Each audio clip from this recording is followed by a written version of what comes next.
ನಮಸ್ಕಾರ ಸ್ನೇಹಿತರೆ, ಎಲ್ಲರೂ ಹೇಗಿದ್ದೀರಾ? ನಾನು ನಿಮ್ಮ ಪ್ರೀತಿಯ ಸಂಜು ಸಿಕ್ಯಾಂ. ಸ್ನೇಹಿತರೆ, ಇವತ್ತಿನ ವಿಡಿಯೋ ಬಂದುಬಿಟ್ಟು ಸ್ನೇಹಿತರೆ, ನಾನು ಇವತ್ತು ಕರ್ಕೆ ಹುಲ್ಲಿನ ಬಗ್ಗೆ ಮಾತಾಡ್ತೀನಿ. ಯಾಕೆಂದರೆ ನಮ್ಮ ರೈತ ಬಂದವರು ಕರ್ಕೆ ಹುಲ್ಲಿಗೋಸ್ಕರ ಸಫರ್ ಪಡ್ತಾರೆ, ಯಾವ ರೀತಿ ಕಳಿಬೇಕು ಅಂತೇಳಿ. ಹಾಗಾಗಿ ಸ್ನೇಹಿತರೆ ಈ ವಿಡಿಯೋನ ಮಾಡ್ತೇನೆ. ಸ್ನೇಹಿತರೆ, ಈ ಹೊಲದಲ್ಲೇ ಕರ್ಕೆ ಇತ್ತು. ಈ ಕರ್ಕೆ ಇರೋದ್ರಿಂದ ಇದನ್ನು ಬೆಸೆ ಹೊಡಿತೀನಿ. ಈಗ ಬೆಸೆ ನೆನೆ ಹೊಡೆದಾಯ್ತು ಸ್ನೇಹಿತರೆ.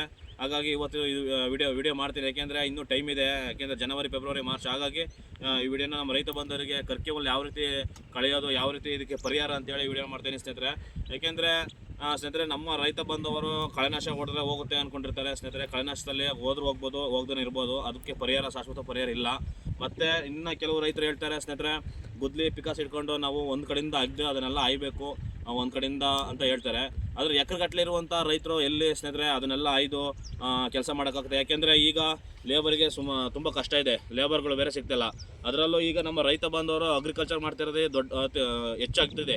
ಯಾಕೆಂದರೆ ಇವತ್ತಿನ ಕಾಲದಲ್ಲಿ ಲೇಬರ್ ಸಿಗ್ತಾರೆ, ಏನಿಲ್ಲ. ಈಗ ಕರ್ಕೆ ಇರೋದನ್ನ ನಾವು ಎಕರೆಗಟ್ಟಲೆ ಕರ್ಕೆ ಇದೆ, ಅದನ್ನೆಲ್ಲ ನಾವು ಕಳೆಯೋಕ್ಕಾಗಲ್ಲ. ಗುದ್ಲಿ ಪಿಕಾಸಲ್ಲಿ ಒಂದು ಕಡೆಯಿಂದ ಆಗೋಲ್ಲ. ಅದಕ್ಕೆ ಅದು ಬಿಟ್ಟು ಪರಿಹಾರ ಯಾವ ರೀತಿ ಇದೆ ಅಂತ ಸ್ನೇಹಿತರೆ, ನಾವು ನಮ್ಮ ಟ್ರ್ಯಾಕ್ಟರ್ ಬೇಸದಲ್ಲೇ ಕಳಿಬೋದು. ಟ್ರ್ಯಾಕ್ಟರ್ ಬೇಸಿದರೆ ನಾವು ಕರ್ಕೆ ಹುಲ್ಲನ್ನ ಕಳಿಬೋದು. ಯಾವುದೇ ಕಾರಣಕ್ಕೂ ಕರ್ಕೆಗೆ ಪರಿಹಾರ ಇಲ್ಲ ಅನ್ನೋಗಿಲ್ಲ ಸ್ನೇಹಿತರೆ. ಕರ್ಕೆ ಹುಲ್ಲಿಗೆ ಶಾಶ್ವತ ಪರಿಹಾರ ಇಲ್ಲ ಅಂತ ಅನ್ಕೊಳಂಗೆ ಇಲ್ಲ.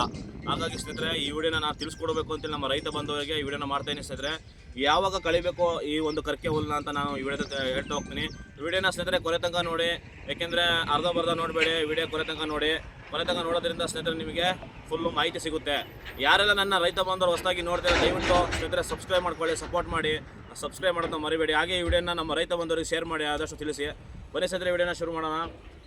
ಸ್ನೇಹಿತರೆ, ಇಲ್ಲಿ ನೋಡ್ತಿರ್ಬೋದು, ನಿಮಗೆ ಕರ್ಕೆ ಹುಲ್ಲು ಕಾಣ್ತಾ ಇದೆ. ಬನ್ನಿ ತೋರಿಸ್ತೀನಿ. ಈ ಕರ್ಕೆ ಹುಲ್ಲು ನೋಡಿ ಸ್ನೇಹಿತರೆ, ಕಾಣ್ತಿದೆ ನಿಮಗೆ ಕರ್ಕೆ ಹುಲ್ಲು.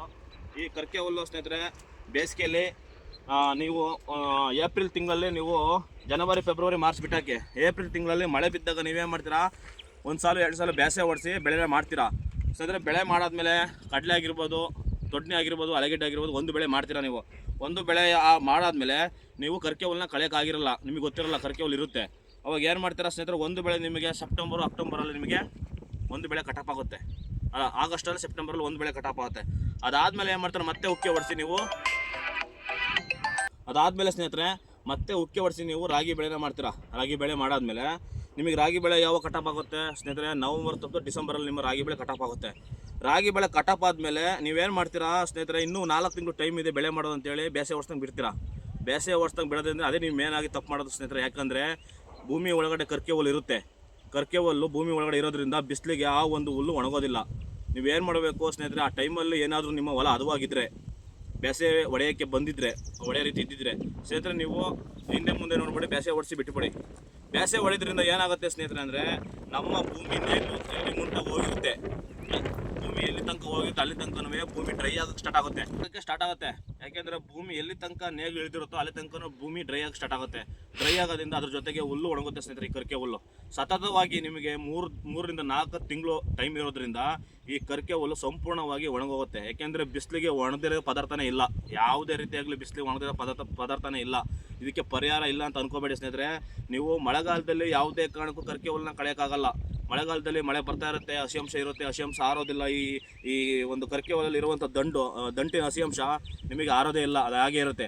ಹಾಗಾಗಿ ಸ್ನೇಹಿತರೆ, ಇದನ್ನು ಬೇಸಿಗೆ ಕಾಲದಲ್ಲಿ ನಿಮಗೆ ಡಿಸೆಂಬರು, ಜನವರಿ, ಫೆಬ್ರವರಿ, ಮಾರ್ಚ್, ಏಪ್ರಿಲ್ ತನಕ 4 ತಿಂಗಳು ಸತತವಾಗಿ ಬೇಸಿಗೆ ಕಾಲ ಇರೋದ್ರಿಂದ ಈ ಕರ್ಕೆ ಹುಲ್ಲು ಶಾಶ್ವತ ಒಣಗೋಗುತ್ತೆ. ಸೆಂಟ್ರಲ್ ನೀವು ಬೇಸೆ ವರ್ಷಾದ್ಮೇಲೆ ಸ್ನೇಹಿತರೆ ಮತ್ತೊಂದು ಮಧ್ಯದ ಹೊಡಿಸ್ಬೇಕು ಬೇಸೆಯ. ಯಾಕೆಂದರೆ ಹುಲ್ಲು ಒಂದ್ಸತಿ ವರ್ಷಾದ್ಮೇಲೆ ಹುಲ್ಲು ಮತ್ತೆ ಹಾಗೆ ಕೂತಿರುತ್ತೆ. ಇನ್ನೊಂದ್ಸತಿ ಹೊಡೆದಿರೋದ್ರಿಂದ ಹುಲ್ಲು ಮೇಲೆ ಕೆಳಗೆ ಆಗೋದ್ರಿಂದ ನಿಮಗೆ ಶಾಶ್ವತವಾಗಿ ಒಣಗುತ್ತೆ. ನೀವು ಅಕಸ್ಮಾತ್ ನಮ್ಮ ಭೂಮಿ ಏನಾದರೂ ಬರ ಐತಿ ಅಂದಾಗ ಒಂದು ಎಕರೆಗಟ್ಟಲೆ, ಅರ್ಧ ಎಕರೆಗಟ್ಟಲೆ ಇರುವಂಥವ್ರು ಅಂದರೆ ತುಂಬ ಕರ್ಕೆ ಹುಲ್ಲಿಂದ ಸಫರ್ ಪಡ್ತಾರೆ ಅಂದರೆ ದಯವಿಟ್ಟು ಆದಷ್ಟು ಜೆಟ್ನ ನೀರನ್ನ ಹಾಸ್ಕೊಂಡು ಹೊಡಿಸ್ಬಿಡಿ. ಯಾಕೆಂದರೆ ಬೇಸಿಗೆ ಕಾಲದಲ್ಲಿ ಈ ಒಂದು ಕರ್ಕೆ ಹುಲ್ಲು ಶಾಶ್ವತವಾಗಿ ಪರಿಹಾರ ಸಿಗುತ್ತೆ ನಿಮಗೆ. ಕಂಪ್ಲೀಟಾಗಿ ಈ ಒಂದು ಕರ್ಕೆ ಹುಲ್ಲು ಹೋಗುತ್ತೆ ಸ್ನೇಹಿತರೆ. ಹಾಗಾಗಿ ನಮ್ಮ ರೈತ ಬಂದವರು ಯಾರೆಲ್ಲ ಈ ವಿಡಿಯೋನ ನೋಡ್ತೀರ, ದಯವಿಟ್ಟು ಆದಷ್ಟು ಕರ್ಕೆ ಹುಲ್ಲನ್ನ ನೀವು ಬೇಸಿಗೆ ಟೈಮಲ್ಲಿ ಕಳಿಬೋದು. ಅದು ಬಿಟ್ಟರೆ ನಿಮಗೆ ಮಳೆಗಾಲದಲ್ಲಿ ಯಾವುದೇ ರೀತಿ ಕಳೆಯೋಕ್ಕಾಗಲ್ಲ. ನೀವೇನಾದರೂ ಮಳೆಗಾಲದಲ್ಲಿ ಎಷ್ಟೇ ಬೇಸೆ ಹೊಡಿಸ್ರಿ ನೀವು, ಅದು ಇನ್ನೂ ಜಾಸ್ತಿ ಆಗುತ್ತೆ ಹೊರತು ನಿಮಗೆ ಶಾಶ್ವತವಾಗಿ ಅದು ಪರಿಹಾರ ಆಗಲ್ಲ. ಯಾಕೆಂದರೆ ಬಿಸಿಲು ಬೀಳ್ತಾ ಇರುತ್ತೆ, 15-20 ದಿವಸಕ್ಕೆ ಮಳೆ ಬರ್ತಾ ಇರುತ್ತೆ, ಮತ್ತೆ ಹಸಿ ಸ್ಟಾರ್ಟ್ ಆಗುತ್ತೆ. ಅದು ಒಂದೊಂದು ಇಂಚು ಕೂಡ ಅದೇನಾದ್ರು ನೀವು ರೋಟ್ರಿ ಹೊಡಿಸಿರೆ ಒಂದೊಂದು ಇಂಚು ತುಕಡಾಗಿದ್ರು ಕೂಡ ಅದು ಅಲ್ಲಲ್ಲೇ ಕಚ್ಕೊಳುತ್ತೆ ಸ್ನೇಹಿತರೆ. ಅಷ್ಟು ಇದಕ್ಕೆ ಕರ್ಕೆ ಹುಲ್ಲು ಪವರ್ ಇರುತ್ತೆ. ಇದಕ್ಕೆ ಶಾಶ್ವತವಾಗಿ ಪರಿಹಾರ ಇರೋದು ಒಂದೇ, ಅದು ಬೇಸಿಗೆ ಟೈಮಲ್ಲಿ ಎಂಥ ಹುಲ್ಲು ಕಳಿಬೋದು. ಬದುಕನೂ ಅಷ್ಟೇ ಸ್ನೇಹಿತರೆ, ಬದುಕನೂ ಅಷ್ಟೇ ಬೇಸಿಗೆ ಕಾಲದಲ್ಲಿ ಆರಾಮಾಗಿ ತೆಗಿಬೋದು. ತೆಗಿಯೋಕ್ಕಾಗೋದೇ ಇಲ್ಲ ಅನ್ನಂಗಿಲ್ಲ. ನೀವು ಬೇಸಾಯ ಪದ್ಧತಿ ರೀತಿಯಲ್ಲಿ ಕೆಲಸ ಮಾಡಿದ್ರೆ ನೀವು ರೈತ ಬಂದವರು ಆರಾಮಾಗಿ ಎಲ್ಲದನ್ನೂ ಕಳಿಬೋದು. ನಾವು ಆಗ್ತಾನೆ ಬೇಸಾಯ ಓಡಿಸ್ತೀವಿ, ಆಗ್ತಾನೆ ಪೈರು ಮಾಡ್ತೀವಿ, ಉಕ್ಕೇನು ಬೀಳಲ್ಲ ಸ್ನೇಹಿತರೆ, ಉಕ್ಕೇನು ಬಿದ್ದಿರಲ್ಲ. ಆಗ ಇಮಿಡಿಯೇಟ್ಲಿ ಒಂದು 2 ಸಾಲ ಓಡಿಸೋದು ಪೈರು ಮಾಡೋದು, ಅದರಿಂದ ಪೈರು ಕೂಡ ಚೆನ್ನಾಗಿ ಬರೋಲ್ಲ, ಮತ್ತು ಹುಲ್ಲು ಕೂಡ ಹೋಗಲ್ಲ. ಹಾಗಾಗಿ ನೀವು 3 ತಿಂಗಳು ಸತತವಾಗಿ ನಿಮಗೆ ಟೈಮ್ ಇರೋದ್ರಿಂದ, 4 ತಿಂಗಳು 3 ತಿಂಗಳು ಟೈಮ್ ಇರೋದ್ರಿಂದ ಅದಕ್ಕೆ ಅಂತಲೇ ಫ್ರೀ ಇರುತ್ತೆ. ಮಳೆಗಾಲ, ಚಳಿಗಾಲ, ಬೇಸಿಗೆಗಾಲ, ಅದಕ್ಕೆ ಅಂತಲೇ ಈ ಬೇಸಿಗೆಗಾಲದಲ್ಲಿ ನಮಗೆ ಫ್ರೀ ಇರುತ್ತೆ. ಈ ಫ್ರೀ ಇರೋ ಟೈಮಲ್ಲಿ ಬೇಸಾಯ ಓಡಿಸಿ ಬಿಟ್ಟುಬಿಡಿ, ಅದ್ರ ಪಾಡಿಗೆ ಅದು ಒಣಗ್ತಾ ಇರುತ್ತೆ. ಬಿಸಿಲು ಭೂಮಿನೂ ಕಾಯ್ತಾ ಇರುತ್ತೆ, ಇತ್ಲಾಗೆ ಹುಲ್ಲು ಕೂಡ ಒಣಗ್ತಾ ಇರ್ತವೆ. ಹುಲ್ಲು ಈ ಕರ್ಕೆ ಹುಲ್ಲು ಮಟ್ಟಿಗೆ, ಬೇರೆ ಎಲ್ಲ ಹುಲ್ಲು ಒಣಗೋಗುತ್ತೆ, ಕರ್ಕೆ ಹುಲ್ಲು ಮಾತ್ರ ಸ್ನೇಹಿತರೆ ಒಣಗಲ್ಲ. ಇದಕ್ಕೆ ಬೇಸಿಗೆ ಟೈಮಲ್ಲಿ ಶಾಶ್ವತವಾಗಿ ಪರಿಹಾರ ಸಿಗುತ್ತೆ. ನಮ್ಮ ರೈತ ಬಂದರು ಆದಷ್ಟು ಬೇಸಿಗೆ ಟೈಮಲ್ಲಿ ಮಳೆ ಬೀಳದೇ ಇರಲಿ, ಬರದೇ ಇರಲಿ, ಅಕಸ್ಮಾತ್ ಏನಾದರೂ ಭೂಮಿ ಬರ ಆಯಿತು ಅಂದ್ರೂ ಕೂಡ ನೀವು ಜಟ್ನ ನೀರನ್ನ ಹಾಸ್ಕೊಂಡು ಈ ಒಂದು ಬೇಸಾಯನ ಓಡಿಸ್ಬಿಡಿ. 3 ತಿಂಗಳು ನಿಮಗೆ ಕಂಟಿನ್ಯೂ ಒಣಗುತ್ತೆ. ಮಳೆ ಬಿದ್ದ ಮೇಲೆ ಈ ಹುಲ್ಲು ಕರಗೋಗುತ್ತೆ ಲಾಸ್ಟ್ ಫೈನಲ್ಲಿ. ಆಮೇಲೆ ನೀವು ಇನ್ನೊಂದು 2 ಸಾಲ ಹೊಡ್ಸ್ಕೊಂಡು ಪೈರು ಮಾಡಿದ್ರೆ ಬಂಗಾರದಂಗೆ ಪೈರು ಬರ್ತವೆ, ಚೆನ್ನಾಗಿ ಬೆಳೆನೂ ಕೂಡ ಬರುತ್ತೆ, ನಿಮಗೆ ಉತ್ತಮ ಇಳುವರಿ ಬರುತ್ತೆ.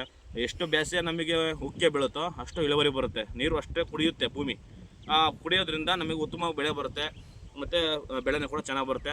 ಸ್ನೇಹಿತರೆ, ಯಾರೆಲ್ಲ ಈ ವಿಡಿಯೋನ ನೋಡ್ತಾ ಇರೋ ದಯವಿಟ್ಟು ಆದಷ್ಟು ನಮ್ಮ ರೈತ ಬಂಧುವರಿಗೆ ಶೇರ್ ಮಾಡಿ ಸ್ನೇಹಿತರೆ, ತಿಳಿಸಿ. ವಿಡಿಯೋನ ಎಂಡ್ ಮಾಡ್ತೀನಿ. ಯಾರೆಲ್ಲ ಹೊಸದಾಗಿ ನೋಡ್ತಾರೆ ನಮ್ಮ ರೈತ ಬಾಂಧವರು ದಯವಿಟ್ಟು ಸಬ್ಸ್ಕ್ರೈಬ್ ಮಾಡಿ, ಸಪೋರ್ಟ್ ಮಾಡಿ. ಸಬ್ಸ್ಕ್ರೈಬ್ ಮಾಡೋದನ್ನ ಮರಿಬೇಡಿ ಸ್ನೇಹಿತರೆ, ಇನ್ನೂ ಹೊಸ ವಿಡಿಯೋ ಬರ್ತಾ ಇರ್ತವೆ. ನಮ್ಮ ರೈತರಿಗೋಸ್ಕರ ಕೆಲವೊಂದು ವಿಚಾರಗಳನ್ನು ತಿಳಿಸ್ತಾ ಇರ್ತೀನಿ. ಹೀಗೆ ದಯವಿಟ್ಟು ಸಪೋರ್ಟ್ ಮಾಡಿ, ಸಬ್ಸ್ಕ್ರೈಬ್ ಮಾಡಿ. ಹಾಗೆ ಆದಷ್ಟು ಈ ವಿಡಿಯೋನ ನಮ್ಮ ರೈತ ಬಂಧುವರಿಗೆ ಶೇರ್ ಮಾಡಿ, ಇದರಿಂದ ಶಾಶ್ವತವಾಗಿ ಪರಿಹಾರ ಅವ್ರು ಕಂಡುಕೊಳ್ಳಿ ಅಂತ ಹೇಳ್ತಾ ವಿಡಿಯೋನ ಮುಗಿಸ್ತೀನಿ ಸ್ನೇಹಿತರೆ.